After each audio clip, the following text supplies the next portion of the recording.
Jonathan wiped the sweat from his brow with the back of his hand, exhaling sharply as he set down a heavy crate. The warehouse was dimly lit, the air thick with dust and the scent of damp wood. It had been months since he'd started working here. Months of backbreaking labor, of keeping his head down, of trying not to think too much about the life he had lost. His uniform, his badge, his dignity. All of it was gone, and in its place, a pair of worn-out gloves and the endless weight of the Mafia's business. And then, as if conjured from the very shadows, David Taylor appeared.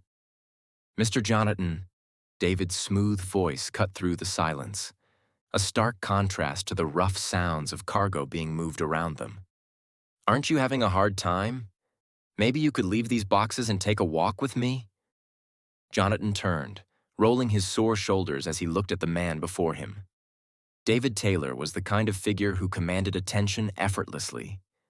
Tall, impeccably dressed, the soft lines of his face betraying a warmth that Jonathan knew was nothing but a carefully constructed illusion. Everyone feared him, respected him, obeyed him. But Jonathan had spent years reading people, and beneath the tailored suit and polished charm, he saw something else. "With all due respect, sir, I have work to do." Jonathan's voice was even, measured. David chuckled, a deep, knowing sound.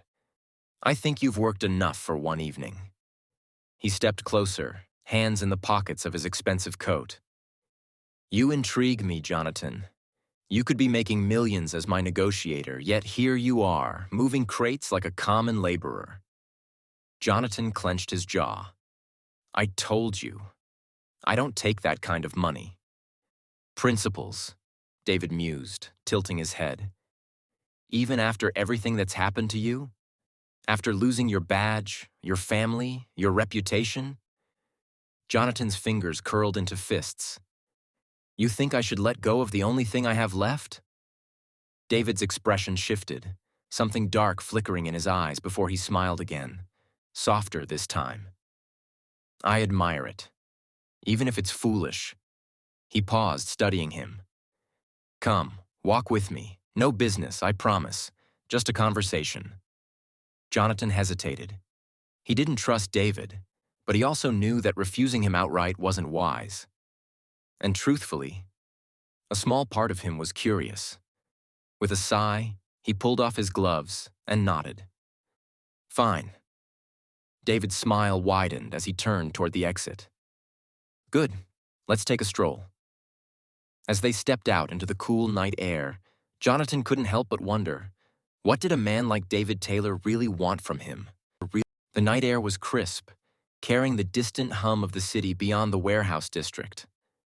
Jonathan walked beside David in silence, his muscles still aching from the hours of labor. He didn't know what to expect from this.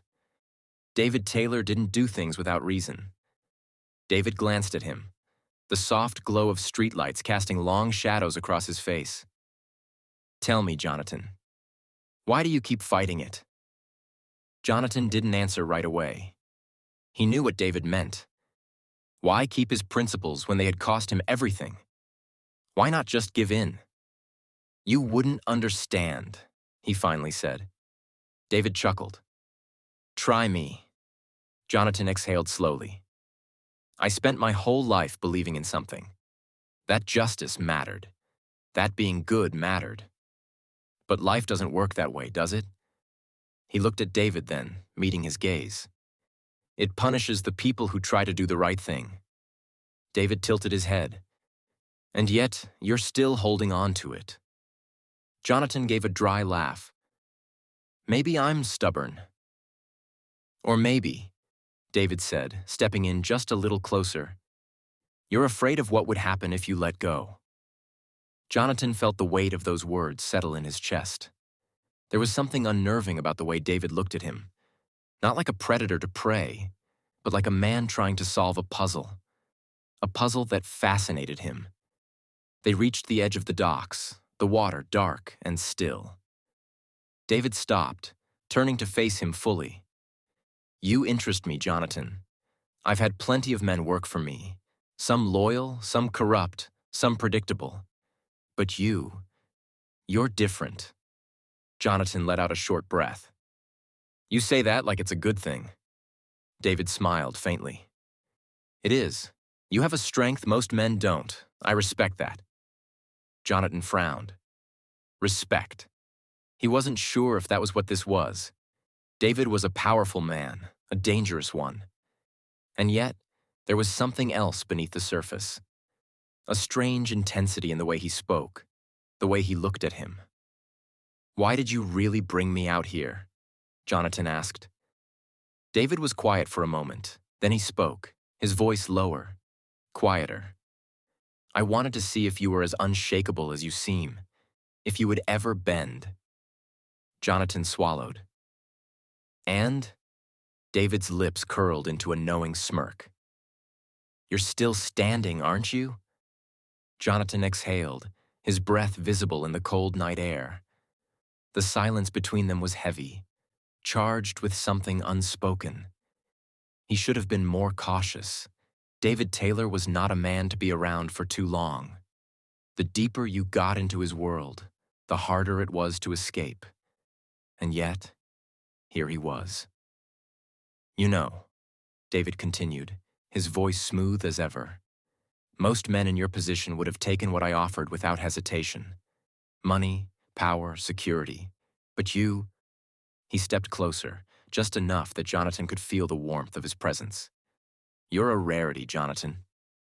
Jonathan scoffed. That why you keep watching me? David's smirk didn't falter. Maybe, or maybe I just enjoy our little game. Jonathan narrowed his eyes. This isn't a game to me. David's expression shifted, just slightly. A flicker of something deeper passed through his eyes before he exhaled and turned his gaze toward the water. No, he murmured. I suppose it isn't. For a moment they stood there, neither speaking. The sounds of the city felt distant, as if the world had shrunk down to just the two of them. Jonathan hated how easily David could unsettle him, how the older man's presence had a way of getting under his skin. You could have anyone working for you, Jonathan said finally. Why waste your time on me? David chuckled softly. You act like I'm here for business. Jonathan stiffened. He didn't like the way David said that, like there was something more to his interest, something personal. I don't trust you, Jonathan said bluntly. David turned to face him again, tilting his head slightly. Good. You shouldn't. Jonathan swallowed, his pulse unsteady. He should walk away now. He should go back to the warehouse, finish his shift, and forget this conversation ever happened. But he didn't move. David studied him for a long moment. Then, as if making a decision, he reached out. Not forcefully, just enough that Jonathan could pull away if he wanted. His fingers brushed lightly against Jonathan's wrist, a touch so brief it could have been an accident. Jonathan didn't pull away. David smiled, small and knowing.